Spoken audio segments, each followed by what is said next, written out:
Coach, we will get started with Tim Reynolds. Hey, Eric, we saw that Jimmy was questionable and then downgraded. Close, but not close enough. Is that what we can deduce from that? Or yeah. And but Tyler will play. It looks like Avery probably won't. So we're getting there step by step. Also, Spo, I wanted to ask you. I know they're going to honor Bill Ferran pregame with the strength and conditioning coaches. I have commissioned a Bill Ferran award.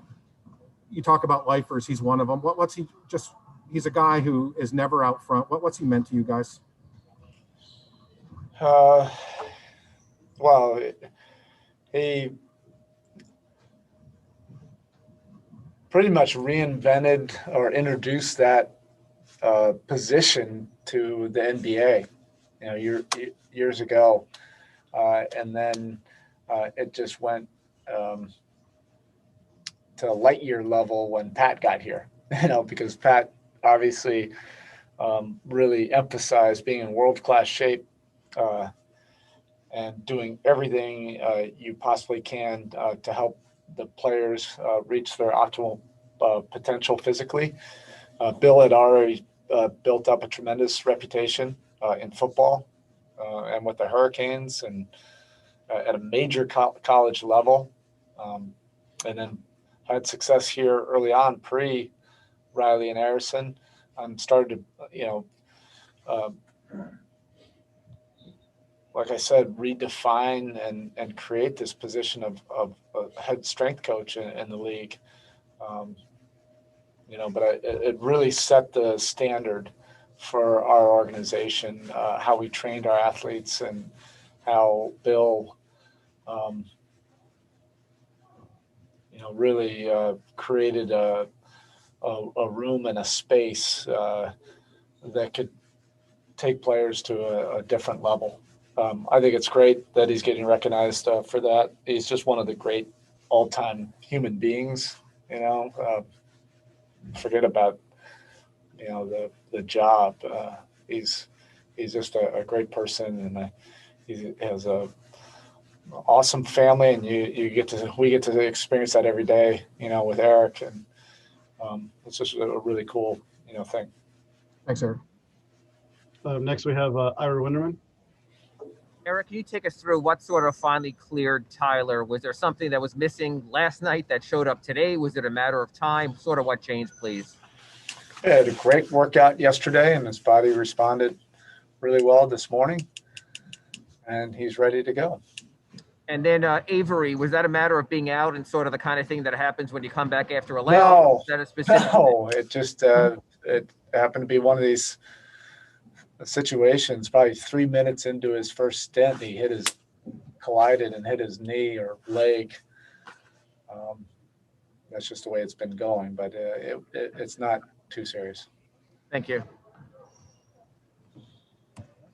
Next, we have Lawrence Murray with the Athletic.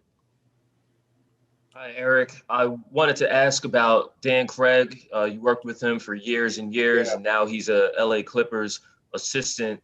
And I wanted to know how he taught and implemented the defense that you guys ran, especially last year with the emphasis on the zone. And without him, how have you tried to retain those principles?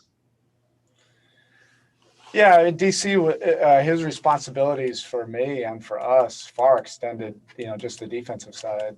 He was involved in everything, and he had grown from video room to scouting to player development to becoming a head coach in Sioux Falls. But when he came back, he just really helped me in all the facets, of coaching. So it is, we're like brothers in this profession. It'll be weird, seeing him tonight. We texted yesterday, and that's just how strange this all is. We haven't even been able to see each other. He comes into Miami and he couldn't even leave, like all of us, couldn't leave the hotel. We had a good, or we've over the years we have a good watering hole that we would spend a lot of time. We've had a lot of beers in this place, and we couldn't even do that, and we won't be able to do that tonight either. That's just the world we're in. But great guy, great coach. Miss him, but excited about his opportunity there too. Thanks, Eric. Next, we have Tomar with clutch points. Hey, Coach. I'm just curious. You guys had your you've had your battles with Kawhi Leonard back in the 13 and 14 finals. And I'm curious. Obviously, he was a different player, different team, different role on that team. But what have you made of his growth? And could you see this sort of growth as a playmaker and as a scorer coming back then? I don't know. Great players are great players for a reason. They're ambitious. They put in the work. They get better every single year. They reinvent themselves, and he's done that year after year. That probably was the playoff run that really propelled him to stardom. Being the Finals MVP, and he really dominated and played well. And I had his fingerprints all over that series on both ends of the court. And then what he did in Toronto really is amazing, taking them over a really good team, taking them over the top to be legit contenders. So I don't know. I don't even remember what I was thinking at that time. You're just coming off of a loss, so that's really all you're consumed about. Thank you. Next, we have Corey Jones with the Los Angeles Sentinel. Hey, what's going on, Coach? I want to ask about Kendrick Nunn. It seems like just throughout his journey, he has different roles here in Miami. Can you just elaborate on just his resilience he's shown throughout his career? He's got a great competitive grit about him, and a spirit just to show up every day, continue to work, to not get discouraged, to be able to handle adversity. I've always been really impressed, with his makeup. He's just one of those guys that you also root for him to play well, and he's been playing better of late. All right, that's it, Coach. Thank you. Thank you.